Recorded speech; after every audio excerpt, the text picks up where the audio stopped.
Good morning, everyone. My name is Janki, and welcome to my presentation on the rationality for teaching approaches, which forms part B of my curriculum learning plan for the EDU430. Today, I will be talking about and walking you through the educational philosophies and structural I have selected to organize a series of learning experiences. The goal was not just to pick one approach, but to weave together several powerful philosophies to create a truly wide ranging, engaging, and entertaining environment for young learners. The central theme I have chosen to tie all these experiences together is a treasure hunt, which, as we will see, provided a rich and flexible framework for development.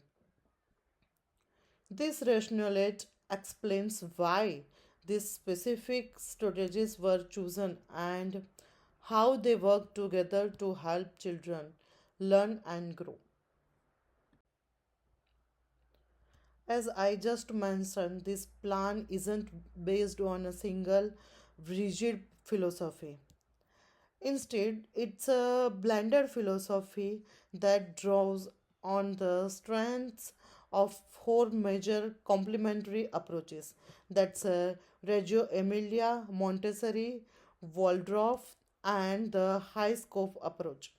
While each has its own unique focus, they all coverage on a set of core principles that are vital for early childhood development. As you can see on the slide, this plan is built to promote practical education, hand hand education, that is learning by doing, not just to listening. The second one is the child agency, that is the respecting children as the drivers of their own learning. Next one is socialization, that is understanding that learning is a social and collaborative process. Then that critical thinking, that is fostering the ability to solve problems and think creativity. The treasure hunts theme is the perfect vehicle for this. It's inherently existing to demands collaboration. It encourages exploration, and it's almost endlessly adaptable. Throughout this presentation, I will explain how each philosophy contributes to this central theme. Let's begin with the first influence, the Reggio Emilia approach. This is a well established philosophy that views children as active, capable agents in their own learning. It places a huge emphasis on creativity, collaboration, and explorations. But perhaps the most famous and powerful concept from Reggio Emilia is that the third teacher. The idea is that the first teacher is the parents, the second is the educator, and the third is the physical environment itself. The space is not just a backdrop for learning, it is an active component of the learning process. For our curriculum plan, this principle is fundamental and foundational. The outdoor learning environment, the garden, the sandpit, the digging tools, the treasure maps, is all designed to be the third teacher. It is intentionally set up to provoke curiosity, invite discovery, and make learning a tangible, valuable experiences. The other crucial pillar of the Reggio Emilia approach is that documentation. This is more and much more than just taking photos. It's a formal process of making learning visible. It gives children an opportunity to reflect on their experiences and express their thoughts in what's known as the 100 languages of children, be it through drawing, building, talking, or acting. During our treasure hunt, this will be a key activity. Children will record their findings. They might draw their own maps of where they found a clue, take photos of the treasure they unearth, or have a discussion with the peers and teachers about their strategy. This isn't just a record, it's a tool for reflection. This process directly supports the early year learning frameworks EYLF and that outcome 5 the children are effective communicators by documenting their journey. They are actively convey their ideas, emotions and reflection, even the learning that their thoughts have value. Now, next is that we integrate the Montessori method, which provides a strong focus on practical, self directed learning to building that self reliance. As you can see in the image, Montessori classrooms are constructed to be child centered with, with materials that invite exploration and problem solving at the child own pace. We apply this principle by giving the children genuine control over their learning within the treasure hunt.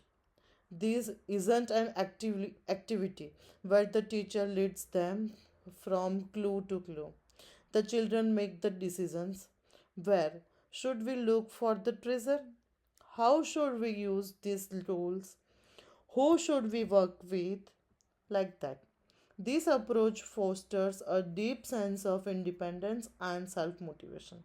By letting the children follow their own interest and make their own choices, we are helping them build an internal sense of purpose and a love for discovery. Beyond self direction, the Montessori approach is famous for its emphasis on practical life skills. This is where the treasure hunt theme truly shines. First, it's all about practical life skills.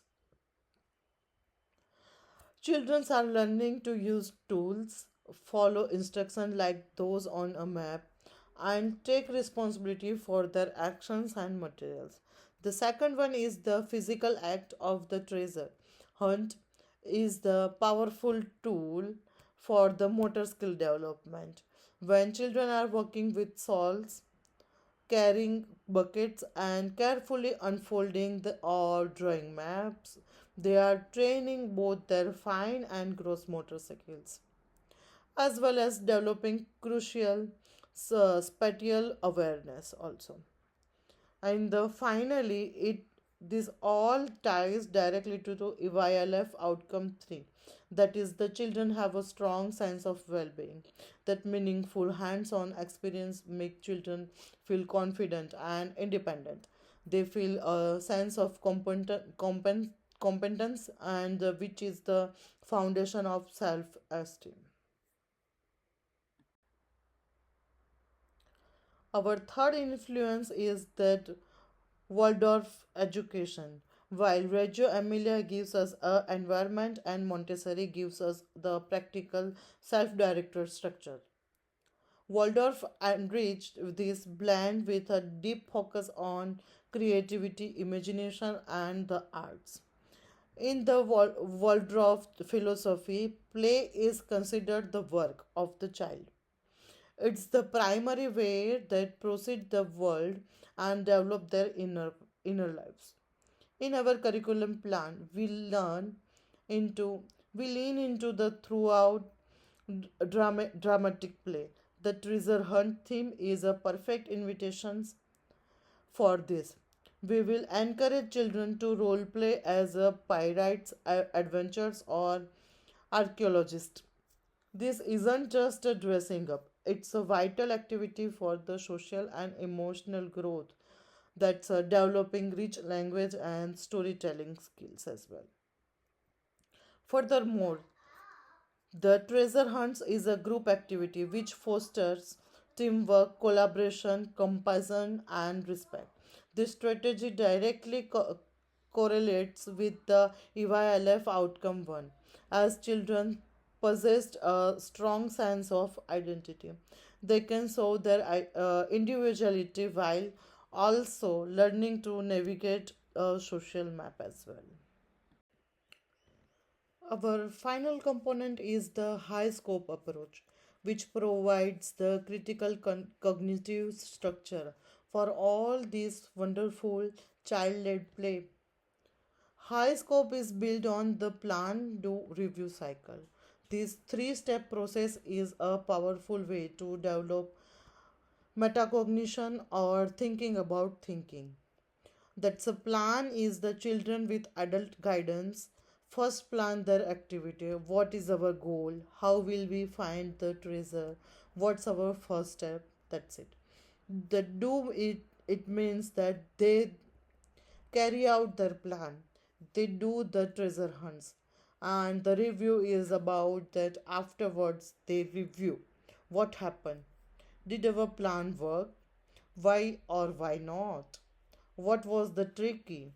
And what did we discover? All the things are included in that. This framework gives our children real responsibility. It helps them see the connection between their decisions and their outcomes, which is the very essence of critical thinking and problem solving.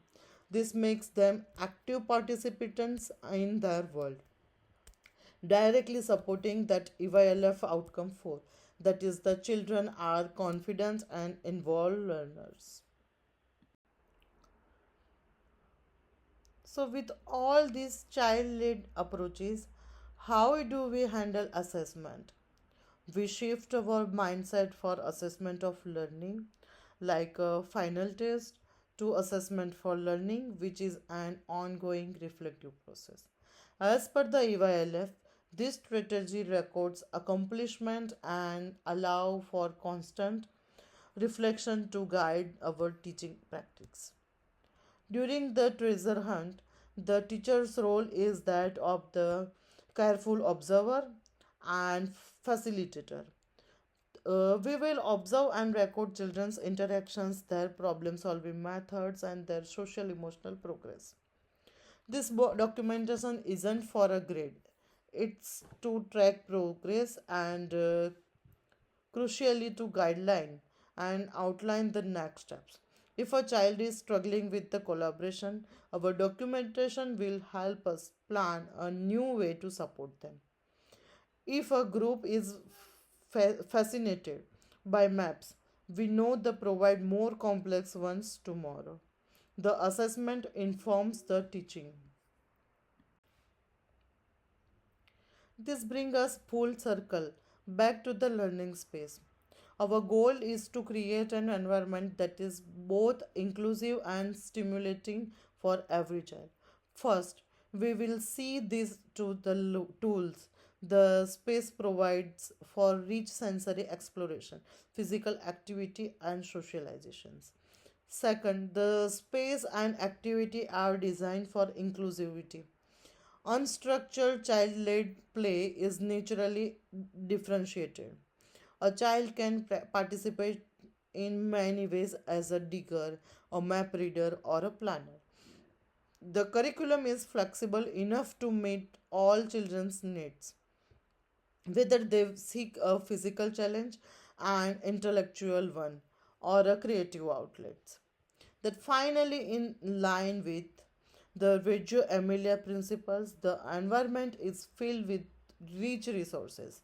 These are thought provoking, open ended materials that promote exploration and creativity rather than dictating a single right way to the play.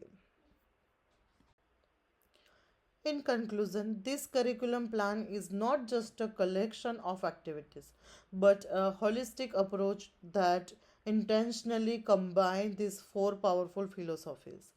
The blend is designed to foster independence, creativity, collaboration, and critical thinking.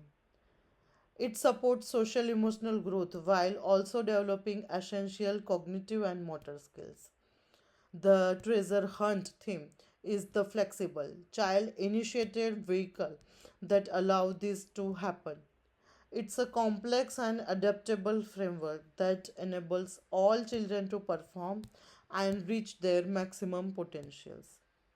Through this plan, children won't just gain knowledge, they will gain meaningful learning and a deeper understanding of themselves, their peers, and the world around them.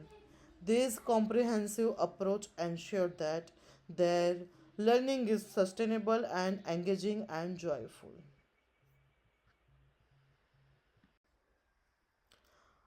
And finally, these are the academic references that I use to build the rationale and guide the development of the curriculum plan. Thank you for your time. I would now be happy to answer any questions you may have. Thank you.